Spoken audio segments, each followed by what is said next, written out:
আজকে রেসিপিতে এনেছি আমি নারকেল আর ক্ষীর দিয়ে লুচি। তো এখানে আমি 500 গ্রাম দুধ দিয়ে ক্ষীর বানিয়ে নিয়েছি বাড়িতেই।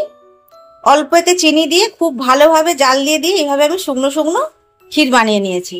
আর এর মধ্যে অল্প একটু কিশমিশ আর কাজু বাদামকে ছোট ছোট করে কেটে দিয়ে দিয়েছি। আর এখানে আমি একটা ছোট সাইজের নারকেল পুড়িয়ে নিয়েছি। আচ্ছা, এই নারকেল আর এই ক্ষীরটা আমি একসঙ্গে মেখে নেব।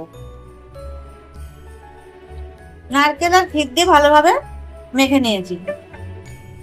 এখানে আমি 2 কাপ ময়দা নর্মাল যেমন ময়াম দিয়ে মানে সাদা তেল, লবণ আর একটু চিনি আর এই কালো জিরে দিয়ে মেখে নিয়েছি। যেমন লুচি বানানোর সময় আমরা ময়দা মাখি, সেম প্রসেসেই মাখা, অন্য কিছু না। আর এই ক্ষীরটা যখন বানাবেন এই ক্ষীরের মধ্যে চিনিটা এমনই ভাবে দেবেন যেন এক্সট্রা করে আর চিনি না দিতে হয়।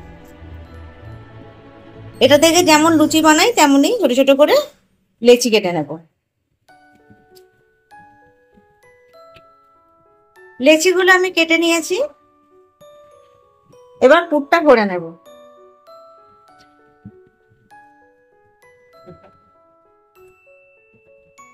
এটা যা সুন্দর খেতে, এই নারকেল আর ক্ষীর দিয়ে মাখাটা, এটা দিয়ে এমনি রুটিও ভালো লাগবে, বা কোনো কিছুতে পুর দিয়ে যদি মিষ্টি বানানো যায় সেটাও খুব ভালো লাগবে।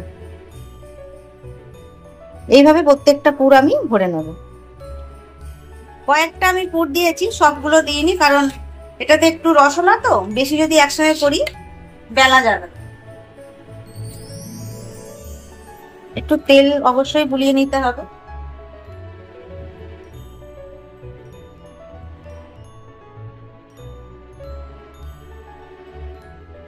যেমন লুচি বেলি সেম প্রসেসে বেলে নেব।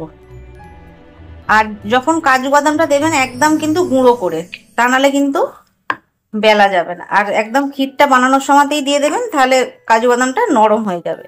এইভাবে আমি একটা করে লুচি বেলে নেব। লুচিগুলো মোটামুটি যে কটা পুর দিয়েছিলাম বেলে নিয়েছি। এবার ভেজে নেব। তেলটা আমি বসিয়ে দিয়েছি,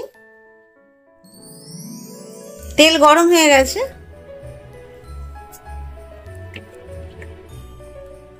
আর ক্ষীরটা কিন্তু বানাবেন খুবই শুকনো করে।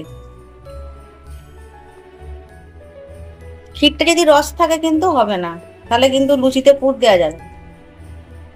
খুব মানে হাতে ধরে ধরে অল্প গ্যাসে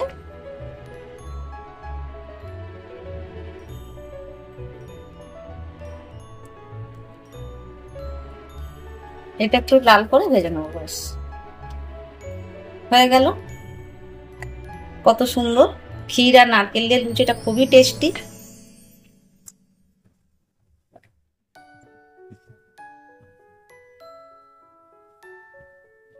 তৈরি হয়ে গেল নারকেল দিয়ে ক্ষীরের লুচি। রেসিপিটি ভালো লাগলে অবশ্যই বানিয়ে খাবেন। কেমন হয়েছে কমেন্টস করে জানাবেন, লাইক করবেন। অবশেষে বলি আমার এই চ্যানেলটা সাবস্ক্রাইব করবেন।